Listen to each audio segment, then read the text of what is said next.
हाँ तो दोस्तों, आज जो चैप्टर पढ़ने जा रहे हैं वह राजनीतिक शास्त्र का ही एक अध्याय की चर्चा करने जा रहे हैं। एक टॉपिक पे चर्चा करेंगे। टॉपिक का नाम है संविधान का संशोधन। टॉपिक का नाम क्या है? संविधान का संशोधन। टॉपिक हमारा आज का क्या है? संविधान का संशोधन। यानी संविधान की संशोधन की प्रक्रिया क्या है। तो सबसे पहले जानते हैं संविधान संशोधन क्या है। संविधान संशोधन है क्या, इसके बारे में समझते हैं। तो बोला गया संविधान संशोधन जो है वह भारत के संविधान एक लिखित संविधान है। भारत का संविधान कैसी है? तो भारत का जो संविधान है वह लिखित संविधान है। और जब लिखित संविधान है तो आवश्यकता के अनुसार परिस्थिति के अनुसार संविधान में कुछ ना कुछ बदलाव किया जाता है। आवश्यकता के अनुसार लिखित संविधान जब है तो लिखित संविधान होने के कारण से आवश्यकता और परिस्थिति को देखते हुए हमारे संविधान में कुछ बदलाव किया जाता है। हमारे संविधान में कुछ बदलाव किया जाता है और जो बदलाव किया जाता है उसी को कहा जाता है संविधान संशोधन। संविधान संशोधन उसी को क्या कहते हैं? संविधान संशोधन। यानी संविधान संशोधन क्या है इसके बारे में समझिए। तो संविधान संशोधन के मतलब ये हो गया कि भारत का संविधान जो है वह लिखित संविधान है। भारत का संविधान जो है वह लिखित संविधान है। और जब भारत का संविधान लिखित संविधान है तो परिस्थितियों और आवश्यकता के अनुसार कुछ न कुछ इसमें बदलाव होते रहता है, जिसे संविधान का संशोधन कहा जाता है। जिसे संविधान का संशोधन कहा जाता है। यह प्रक्रिया मतलब हमारा जो संविधान का संशोधन जो प्रक्रिया है वह ब्रिटेन के तरह चर्चा करते हैं। ब्रिटेन के तरह ना तो ज़्यादा लचीला है या आसान है। ब्रिटेन के तरह ना तो ज़्यादा आसान है और वही अमेरिका की तरह ना तो ज़्यादा कठोर है। यानी संविधान संशोधन की प्रक्रिया जो है वह ब्रिटेन के तरह ना तो ज़्यादा आसान है और वही अमेरिका के तरह ना तो ज़्यादा ये कठोर है। हमारा संविधान संशोधन का प्रक्रिया जो है ये दोनों का मिश्रण है। यानी संविधान संशोधन जो है वह दोनों का मिश्रण है। अर्थात हम बोल सकते हैं कि भारत का संविधान संशोधन की जो प्रक्रिया है वह ना तो कठोर है और ना ही आसान या लचीला बोल सकते हैं, लचीला। हमारा भारत का संविधान जो है उसकी संशोधन करने की प्रक्रिया ना ही तो ज़्यादा कठोर है और ना ही ज़्यादा आसान है, ना ही ज़्यादा लचीला है। तो हमारा संविधान का ये संशोधन के बारे में जाने। संविधान संशोधन की जो चर्चा है वह हमारे संविधान के यानी भारत के संविधान के भाग 20 में चर्चा किया गया। भाग 20 में इसकी चर्चा किया गया। भाग 20 में इसकी चर्चा किया गया और भाग 20 के अनुच्छेद 168 में इसको चर्चा किया गया। भारत का संविधान संशोधन का जो प्रक्रिया है वह भारत के संविधान संशोधन की प्रक्रिया की चर्चा के भाग 20 में चर्चा किया गया है। और ये 20 यानी भाग 20 के अनुच्छेद 368 में इसकी चर्चा किया गया। 368 में इसकी चर्चा किया गया। अब इसमें क्या है, मतलब किस प्रकार की बातें को रखी गई है। तो बोला गया है इसका व्यवस्था करने का शक्ति प्रदान किया जाता है। अर्थात ये जो अनुच्छेद 368 के अंतर्गत संशोधन को उसे व्यवस्थित करने का काम किया जाता है। और ये काम किसके द्वारा किया जाता है? तो संसद के द्वारा। किसके द्वारा किया जाता है? संसद के द्वारा। अर्थात संविधान संशोधन का मुख्य कार्यकर्ता कौन होते? तो संसद होते। कौन होते हैं? और संसद होते। और संसद यहाँ दो रूप में देखा जाएगा, एक लोकसभा और दूसरा राज्यसभा। तो हमारे संविधान संशोधन का जो प्रक्रिया है वह किसके हाथों में होता है? संसद के हाथों में। और संसद के हाथों में जब होता है तो यहाँ पे दोनों के द्वारा, लोकसभा और राज्यसभा जब दोनों पारित करते भी अधिनियम बनाया जा रहा है, कोई भी अधिनियम को चेंज किया तो लोकसभा और राज्यसभा से होकर, अर्थात संसद की अनुसार होता है। किसके अनुसार होता है? संसद के अनुसार। संसद को यह अधिकार दिया गया है कि संविधान के किसी भी भाग को परिवर्तन कर सकता है। संविधान के किसी भी भाग को परिवर्तन कर सकता है, लेकिन इसमें बता दिया गया कि मूल ढांचे जो है उसमें कोई परिवर्तन नहीं किया जाएगा।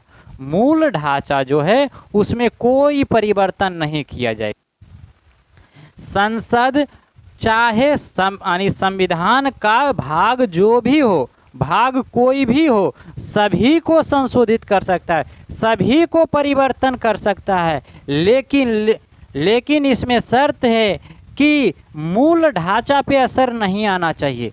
मूल ढांचे पे असर नहीं आना चाहिए।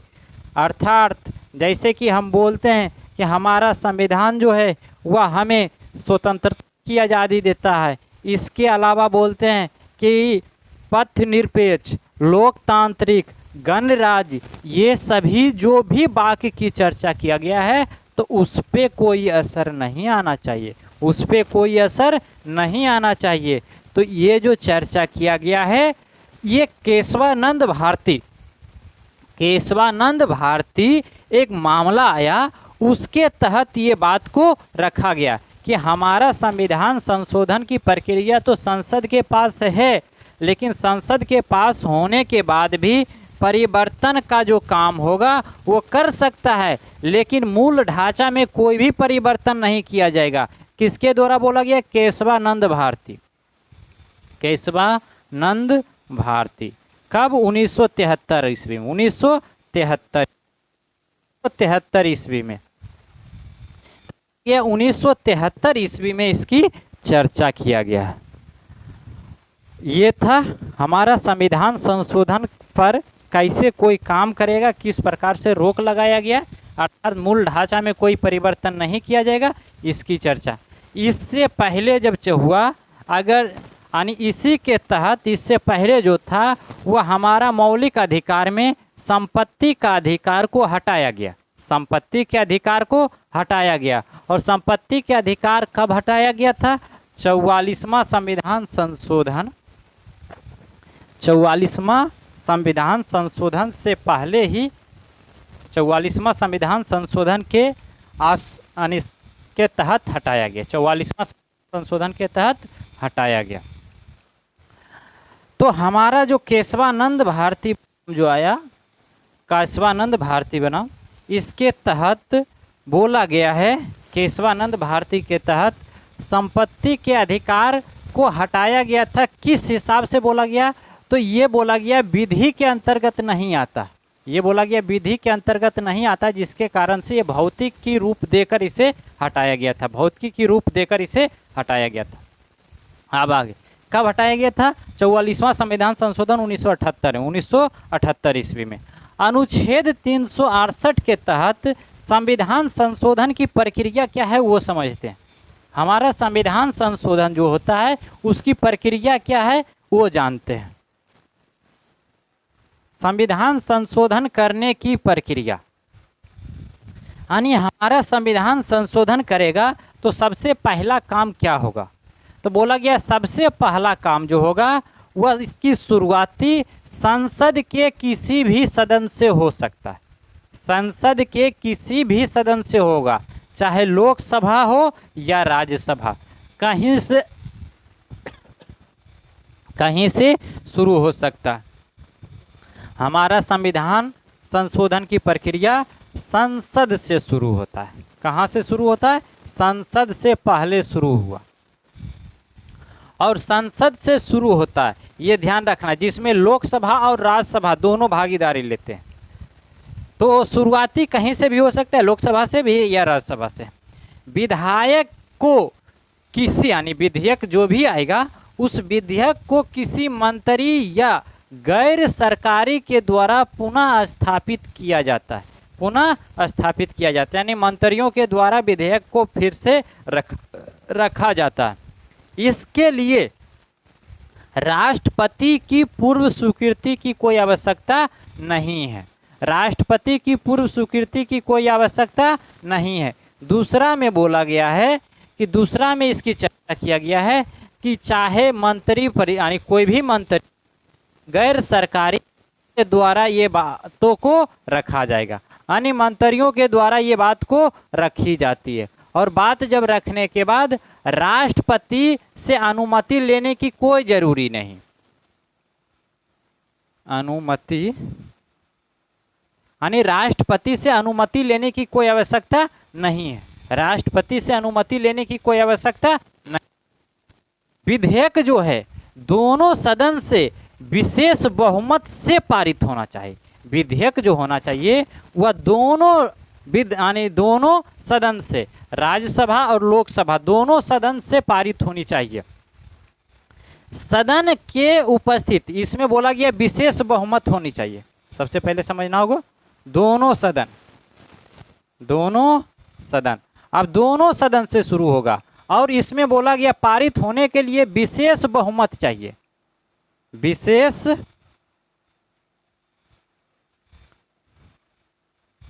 विशेष बहुमत की आवश्यकता होती है। और जब विशेष बहुमत की आवश्यकता होती है इसका मतलब हो गया 2% यानी 2/3 पर बहुमत चाहिए। 2/3 यानी 2/3 जो भी उपस्थित संसद है उसकी उपस्थिति का 2/3 भाग उपस्थित होना चाहिए। 2/3 भाग उपस्थित यानी इतना का समर्थन मिलना चाहिए, अर्थात लगभग 66% के आसपास बहुमत जो है मिलना चाहिए। प्रत्येक सदन में विधेयक को अलग अलग पारित करना अनिवार्य है। तीसरा बोला गया है कि सदन, चौथा ये है बोला गया कि जब कोई भी विधेयक आएगा तो राज्यसभा में अलग डेट में किया जाएगा, लोकसभा में अलग डेट में किया जाएगा। एक ही डेट में दोनों को नहीं किया जाएगा।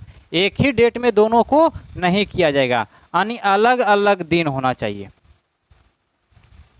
अलग अलग दिनों में, एक ही साथ नहीं होना चाहिए। एक ही साथ नहीं होना चाहिए।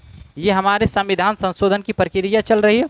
फिर से देखते हैं, संविधान संशोधन की प्रक्रिया जब शुरू होता है तो शुरुआती कहाँ से होता है? संसद से। अब संसद के लोकसभा और राज्यसभा कहीं से, सदन के दोनों में से कहीं भी, कोनो भी सदन से शुरू हो सकती है। और फिर वो मंत्री के द्वारा इस विधेयक को पेश किया जाता है। मंत्रियों के द्वारा विधेयक को पेश किया जाता है। राष्ट्रपति से अनुमति लेने की कोई आवश्यकता है, राष्ट्रपति से अनुमति लेने की कोई आवश्यकता नहीं है। अब बोला गया दोनों सदन में जो भी व्यक्ति है उसकी बहुमत चाहिए, विशेष बहुमत यानी 2/3 भाग। 2/3 भाग यानी 66% के आसपास बहुमत चाहिए। लगे प्रत्येक सदन में विधेयक को अलग अलग डेट में पारित करना, एक ही डेट में नहीं, अलग अलग दिन में होना चाहिए। एक ही दिन इस संशोधन की प्रक्रिया जो होगा, संविधान संशोधन की जो प्रक्रिया होगा वह अलग अलग डेट में होगा, एक ही डेट में नहीं होगा। यदि विधेयक की संशोधन संघीय व्यवस्था के संशोधन की मुद्दा पर हो तो, संघीय व्यवस्था पर अगर जो मुद्दा पर हो तो बोला गया आधे राज्य के विधानमंडल से भी समान बहुमत से भी पारित कर सकते हैं। आधे राज्य के विधानमंडल से भी समान बहुमत के द्वारा पारित कर सकते हैं और मतदान के द्वारा ये कार्य किया जाता है। मतदान के द्वारा ये कार्य किया जाता है। अगला बोला गया संसद के जो दोनों सदन होते, संसद के दोनों सदन किसके? राज्यसभा और लोकसभा।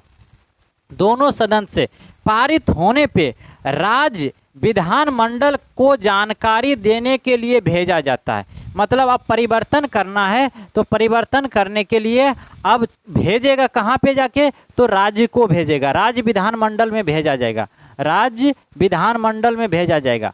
राज्य विधानमंडल में केवल जानकारी के लिए भेजा जाता है। यहाँ पे जब कोई भी बहुमत पारित यानी कोई भी संशोधन विधेयक पारित करवाना है तो राज्य विधानमंडल को सिर्फ सूचना दिया जाता है, वो बताया जाता है कि ऐसा ऐसा काम हम कर रहे हैं। विधानमंडल को यह पावर नहीं है कि उनके द्वारा जो विधेयक पेश किया गया यानी संसद के द्वारा जो विधेयक लाया गया है उस पर वो रोक लगा सके, फिर राष्ट्रपति के पास भेजा जाता है। जब विधानमंडल भेजा जाता है और विधानमंडल के बाद फिर किसके पास भेजा जाता है, राष्ट्रपति के पास यानी भेजा जाता है। और जब राष्ट्रपति के पास भेजा जाता है उसके बाद राष्ट्रपति विधेयक की सहमति देगा। अगर विधेयक आया है तो राष्ट्रपति विधेयक की सहमति देगा, इसके लिए वो बाध्य है, यानी राष्ट्रपति हाँ में ही जवाब देगा, वहाँ पे कोई भी वीटो पावर की जरूरत नहीं होता, यानी राष्ट्रपति का कोई वीटो पावर वहाँ पे प्रयोग नहीं किया जाता। संविधान संशोधन 1971 के तहत राष्ट्रपति को सहमति देना ही होगा। राष्ट्रपति की सहमति के बाद विधेयक जो है वह अधिनियम बन जाता है। जब राष्ट्रपति अपना साइन कर दिए जो विधेयक था वह क्या बन गया अब, तो विधेयक जो था वह बन गया अधिनियम, और इस संविधान में शामिल कर लिया जाता है। तो इस प्रकार से संविधान संशोधन की प्रक्रिया है। एक बार से फिर से देख लिया जाए, प्रक्रिया क्या है, संसद से शुरू होगा, चाहे लोकसभा हो या राज्यसभा, फिर मंत्रियों के द्वारा पेश किया जाता है, उसके बाद फिर यहाँ पे राष्ट्रपति की अनुमति की कोई आवश्यकता नहीं है, फिर दोनों सदन में भेजा जाता है और विशेष बहुमत से उसे पारित करना होता है, और राज्यसभा और लोकसभा दोनों अलग अलग डेट में पारित किया जाएगा, और फिर वह राज्य विधानमंडल को भेजा जाता है। लेकिन राज्य विधानमंडल के पास इतना पावर नहीं है कि वह संविधान में कोई बदलाव करे, कोई चेंजिंग करे या उसे रोकने की कोई अधिकार नहीं दिया गया। और उसके बाद फिर राष्ट्रपति के पास भेजा जाता है, और जब राष्ट्रपति के पास भेजा जाता है तो फिर राष्ट्रपति अगर जो साइन कर देता है तो विधेयक जो था वह बदल गया अधिनियम में। वह विधेयक हमारा किस में बदल गया, अधिनियम में बदल चुका है। और इस प्रकार से संविधान संशोधन किया जाता है। तो अभी तक यहाँ तक देखें और आगे समझते हैं।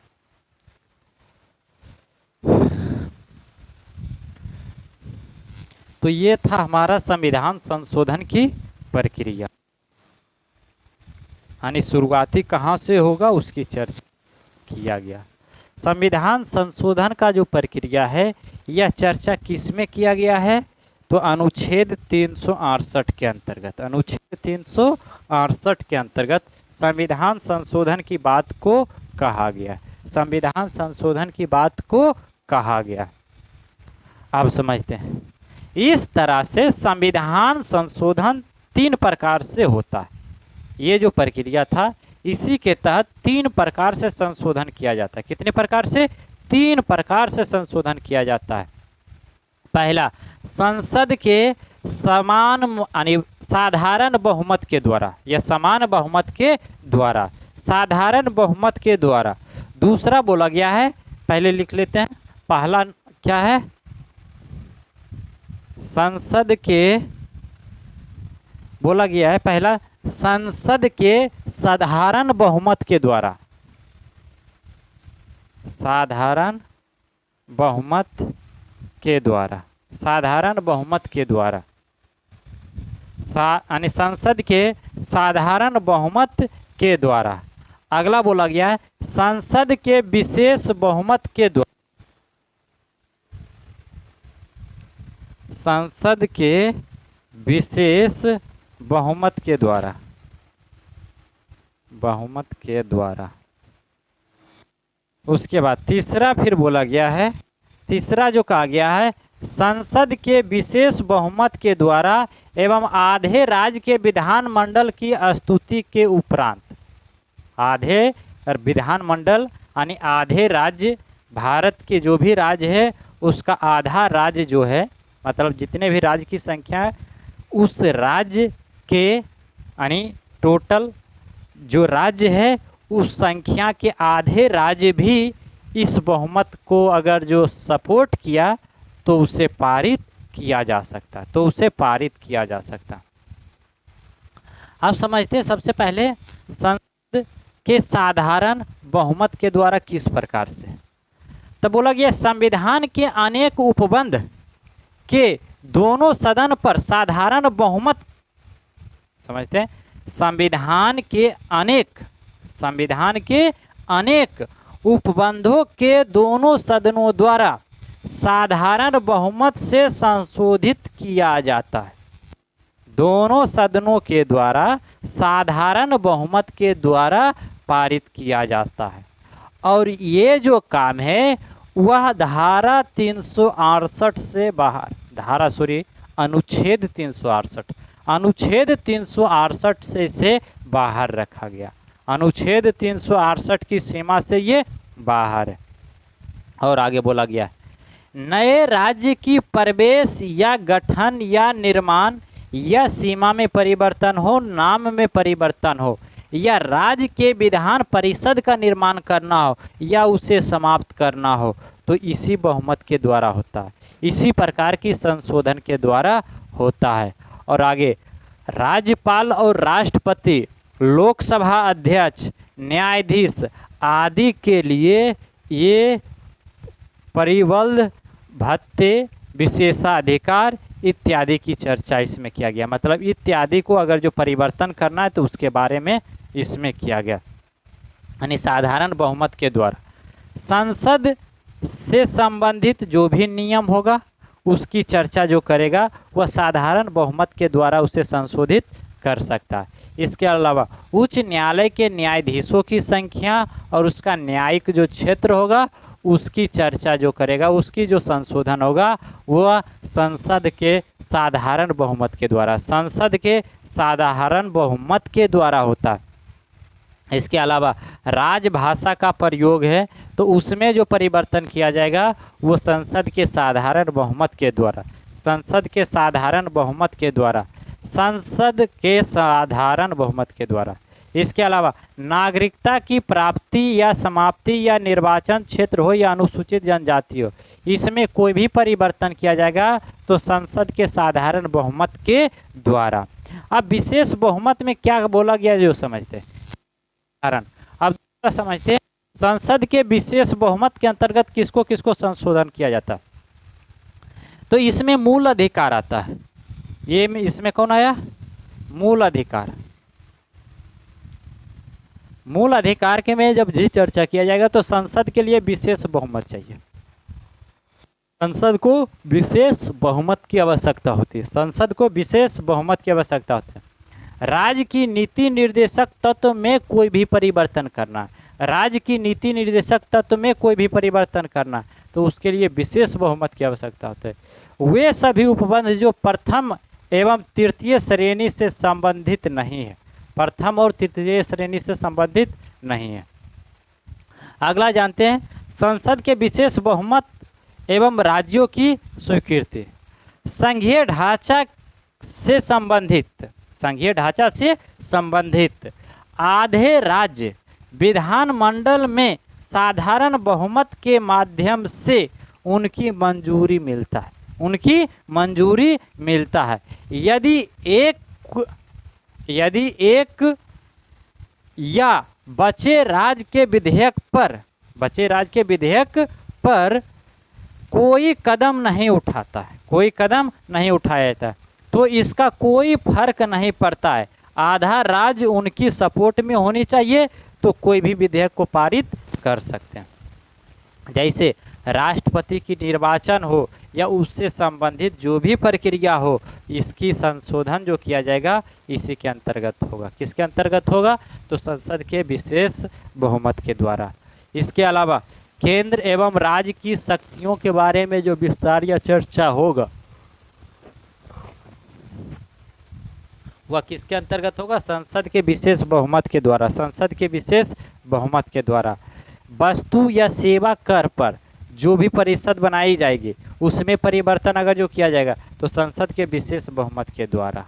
आगे बोला गया है 7वीं अनुसूची से संबंधित कोई भी विषय संसद के राज्य पर प्रतिबंधित करता है, संसद के राज्यों का प्रतिबंध करता है।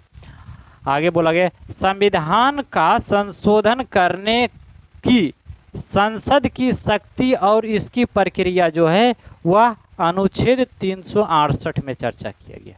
अनुच्छेद 368 में इसकी चर्चा किया गया है। और इस प्रकार से आज का क्लास में जो संविधान संशोधन की प्रक्रिया था उसके बारे में आज देखें। फिर अगले क्लास में, अगले वीडियो में फिर देखेंगे कि अगला संविधान संशोधन की प्रक्रिया में किस प्रकार की क्वेश्चन आते हैं। क्वेश्चन आने के बाद उस मुद्दा को, जैसे कि केशवानंद भारती जो बनाम आया तो उसके आने से पहले क्या क्या घटना घटी, उस सभी की चर्चा अब अगले क्लास में करेंगे। जय हिंद दोस्तों, मिलते हैं फिर अगले क्लास में। जब तक के लिए थैंक यू।